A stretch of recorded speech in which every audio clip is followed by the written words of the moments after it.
Hello everyone, welcome back to the channel. I'll keep the paragraphs short for readability, avoid scene directions or role labels, and focus on delivering a long, well-paced explanation and review of this missile's capabilities, strategic impact, and what it means for the Russia-Ukraine war. Since 3,000 words is quite long, I'll draft it in one continuous narrative. Here's the full script. Hello everyone, welcome back to the channel. Today we're diving into one of the most talked about developments in modern warfare and military technology, Ukraine's brand new Flamingo missile system. This weapon has been described by analysts and experts as a potential game changer, and some are even saying it could push Russia's war machine back into the Stone Age. That's a bold statement, but there are real reasons why people believe this missile could reshape the battlefield. In this video, we'll explore everything about it, its origins, design, capabilities, strategy, and most importantly, what it means for the balance of power in the ongoing war. To start with, Ukraine has been under constant pressure since the early days of Russia's full-scale invasion. While Western nations have provided an array of support ranging from tanks to air defense systems, Ukraine has also been developing its own indigenous weapons. The Flamingo missile is one of those innovations, and it represents not just a technological leap, but also a symbol of Ukraine's determination to fight back using creativity and engineering know-how. What makes the Flamingo missile so intriguing is that it doesn't simply copy existing Western or Russian designs. Instead, it's a hybrid that draws on lessons learned from the war itself. Ukraine has had to face relentless missile barrages, drone swarms, and artillery attacks. In response, their engineers looked for ways to strike deep into enemy territory, bypass defenses, and deliver devastating effects at a relatively low cost. That's how the Flamingo was born, a missile designed to outsmart Russian defenses while being efficient to produce in large numbers. The first key aspect of the Flamingo is its range. Reports suggest it can strike targets well beyond the front lines, reaching hundreds of kilometers inside Russian-held territory. This is significant because it means Russia can no longer consider its bases, supply hubs, and command centers safe simply by placing them far behind the battlefield. For the first time, infrastructure deep inside Russian controlled zones is vulnerable. And that changes everything about logistics and planning for Moscow. Equally important is the precision of this missile. Unlike older Soviet-era systems that often rely on less accurate targeting, the Flamingo is equipped with modern guidance systems. We're talking about advanced GPS integration, terrain, following technology, and possibly even artificial intelligence-based flight correction. This makes it incredibly difficult for Russian forces to predict or intercept. Instead of wasting dozens of rockets hoping to hit a single target, Ukraine can deploy a Flamingo and achieve near-perfect accuracy with just one strike.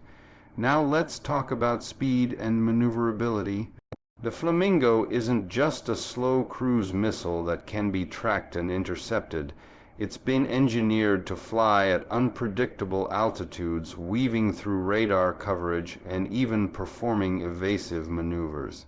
Russia has deployed systems like the S-400, which are among the most advanced surface-to-air missile defenses in the world. Yet the Flamingo is reportedly capable of slipping past them, either by stealth, agility, or sheer saturation when multiple missiles are launched simultaneously. This creates a nightmare scenario for Russian defense operators, who suddenly find their expensive systems overwhelmed or ineffective. The destructive power of the Flamingo is another game changer. Depending on the warhead configuration, it can be used for different missions, taking out armored columns, destroying fortified positions, or even disabling critical energy and transport infrastructure. Some reports claim it has the ability to deliver specialized warheads designed to knock out radar installations, power grids, or communication hubs. In modern warfare, hitting these soft but vital targets can paralyze an enemy far more effectively than just destroying tanks on the ground.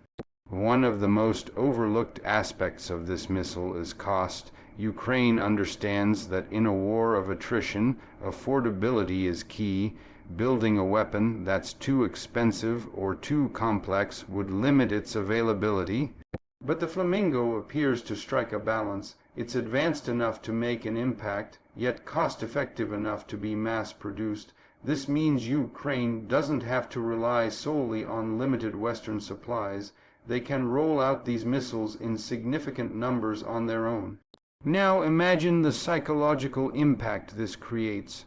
Russian forces, once confident that distance protected their supply lines, will now feel vulnerable everywhere.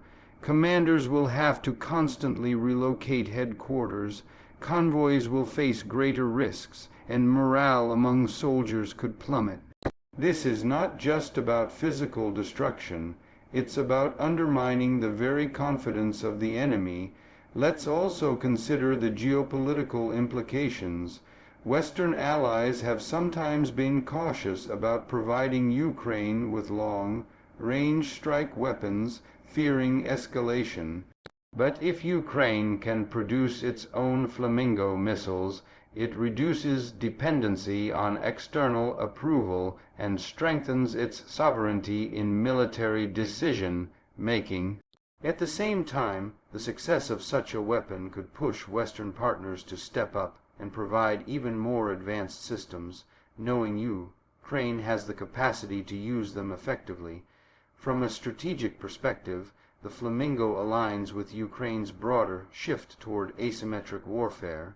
Russia may have more manpower, more tanks, and more aircraft, but Ukraine is leveraging precision, mobility, and innovation.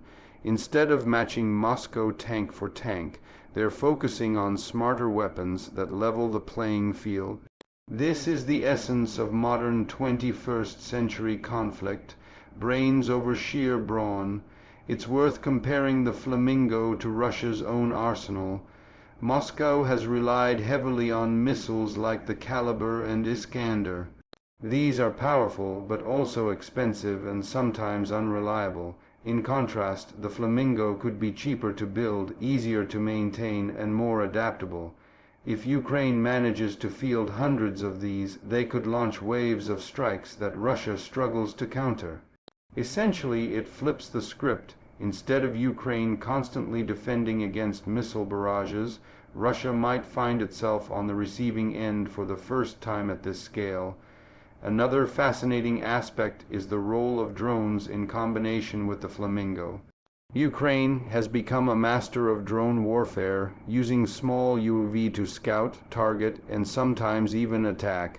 By pairing drones with the Flamingo missile, they can identify targets in real time and strike them almost immediately. This kind of rapid targeting loop leaves little room for Russia to adapt. Imagine a Russian convoy being spotted by a drone, coordinates instantly fed into a system, and a Flamingo missile launched within minutes. That's the kind of lethal efficiency we're talking about. We also need to look at how Russia might respond. They could try to enhance their air defense, deploy more radar systems, or rely on electronic warfare to jam guidance signals. But every countermeasure comes with limitations. Jamming may not work against missiles with multiple navigation backups. Adding more air defense batteries spreads their resources thinner. And even if they succeed in shooting some missiles down, the cost ratio may still favor Ukraine, since defending against missiles often costs far more than launching them. The very name Flamingo also deserves a mention. At first, it might sound unusual for a weapon system, but Ukraine has shown creativity not just in technology, but also in symbolism.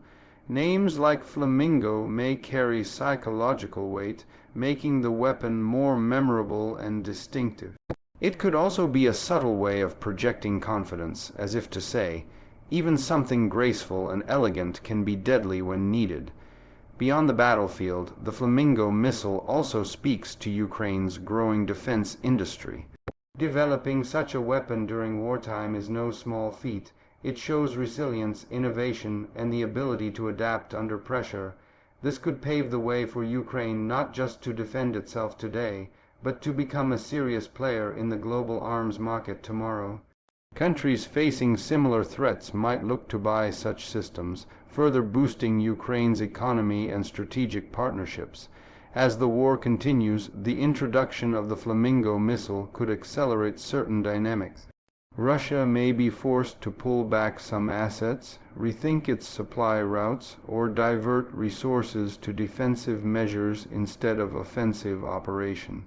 Ukraine, on the other hand, gains new leverage, showing both its people and its allies that it's not just surviving, but innovating and striking back in powerful ways.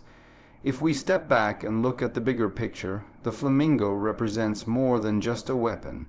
It represents the shift in warfare where small nations, through technology and ingenuity, can stand up to larger, more powerful adversaries. It's the story of how innovation can level the playing field and how determination combined with smart engineering can change the course of history. Ukraine's Flamingo missile may not single-handedly end the war, but it could mark the beginning of a new chapter, a chapter where Russia's traditional advantages no longer guarantee victory, and where Ukraine shows the world that it has the tools to fight back effectively. This is why so many analysts believe this missile could send Russia back to the Stone Age. Not literally, of course, but by crippling its infrastructure, logistics, and ability to wage modern war at the same scale. And as we've seen time and time again, wars are not just fought with bullets and bombs. They are fought with morale, with perception, with strategy. Every successful Flamingo strike will echo far beyond the battlefield, influencing global opinion, strengthening Ukraine's case for support, and weakening Russia's aura of invincibility. That is the true power of this weapon. So as we watch events unfold, the Flamingo missile will be a name we hear more and more often. It embodies the spirit of resistance, the power of innovation, and the determination of a nation fighting for its survival. And whether or not it truly pushes Russia back into the Stone Age, it's already a symbol of how Ukraine refuses to bow down, how it continues to strike back, and how it's rewriting the rules of modern warfare.